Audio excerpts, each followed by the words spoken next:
प्यारे बच्चों, class 11 Hindi elective आज वीकली टेस्ट था। उसका आंसर आप लोग मिलान कर लीजिए। आप लोगों का कितना स्कोर हो रहा है। प्रस्तुत गद्यांश को पढ़कर दिए गए प्रश्नों के उत्तर दें। गद्यांश है, संवाद में दोनों पक्ष बोले यह आवश्यक नहीं। प्रायः एक व्यक्ति की संवाद में मौन भागीदारी अधिक लाभकर होती है।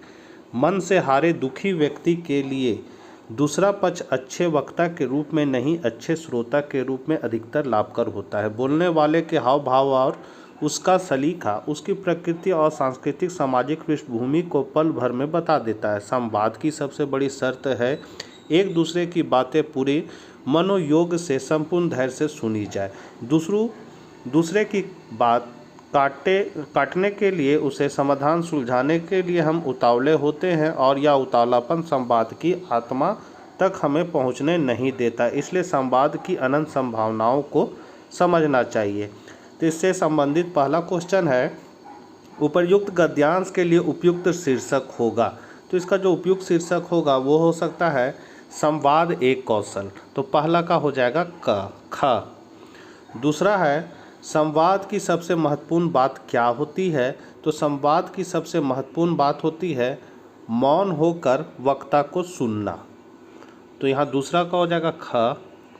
तीसरा है, संवाद के दौरान वक्ता और श्रोता की कौन सी भावना उन्हें संवाद की आत्मा तक पहुँचने नहीं देती है। तो यहाँ जो होगा तीसरा का हो जाएगा उतावलापन। ये क्या करती है, आत्मा तक पहुंचने नहीं देती है। तो तीसरा का हो जाएगा ख। चौथा है आपका, जो पत्र व्यक्तिगत मामलों के संबंध में पारिवारिक सदस्यों, मित्रों एवं अन्य परिजनों को लिखा जाता है कहलाता है। तो उसको हम लोग कहते हैं अनौपचारिक पत्र। तो यहाँ चौथा का हो जाएगा ख। पांचवा है, कार्यालयी पत्र में निम्नलिखित में से क्या नहीं लिखा जाता है। तो वो होता है क, पत्र भेजने वाले अधिकारी के घर का नाम पता, ये नहीं लिखा जाता है। तो पांचवा का हो जाएगा क। छठा है आपका, ईदगाह कहानी के लेखक कौन है।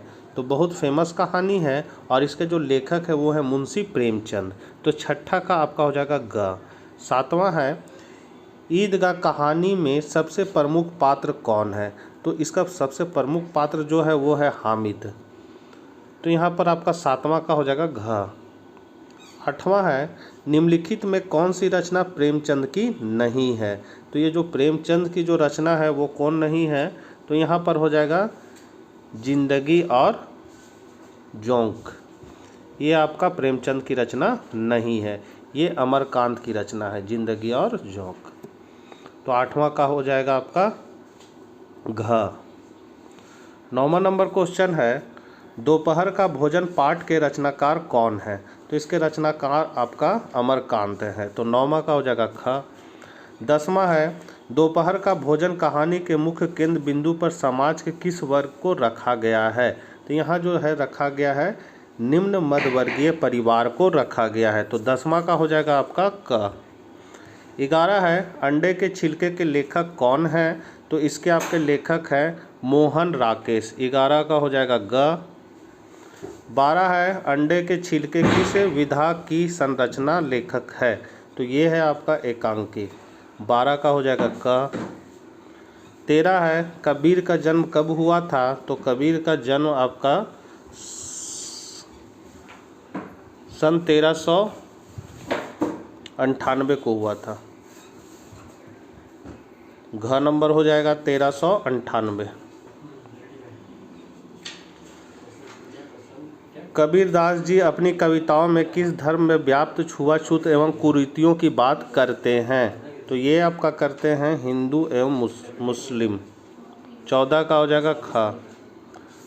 15 है, निम्नलिखित में से कौन सी रचना सूरदास की नहीं है। तो सूरदास की जो रचना है वो आपका हो जाएगा बीजक। ये कबीर की रचना है।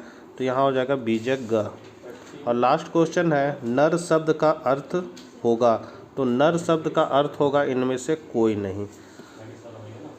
तो ये थे आपके करेक्ट आंसर। आप लोग मिलाकर कमेंट बॉक्स में ज़रूर लिखिए आपका स्कोर कितना हुआ। मिलते हैं नेक्स्ट वीडियो के साथ, तब तक आज्ञा दीजिए। Bye bye.